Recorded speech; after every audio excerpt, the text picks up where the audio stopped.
waste and overconsumption.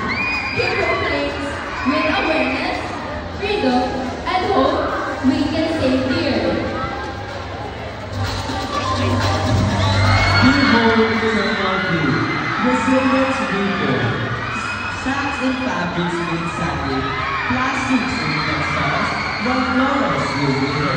Sustainability and elegance in one. She shines as blue from ruin. Nature blooms eternal.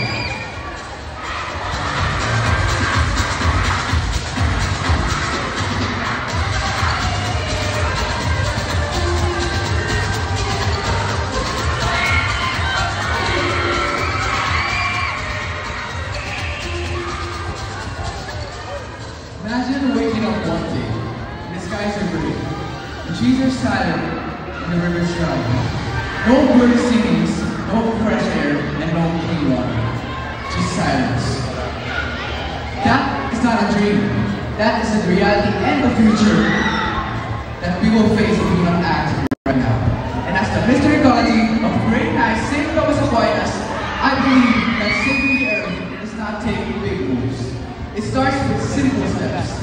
Turning off unused lights, recycling plastic, or planting a tree.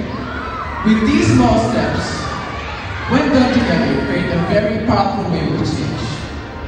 I speak for the earth, for the skies, for the oceans and for the skies. When for every child who deserves to drink, safe water, and breathe clean air. Let us act right now, because change begins with us, with you, with me. Let us take care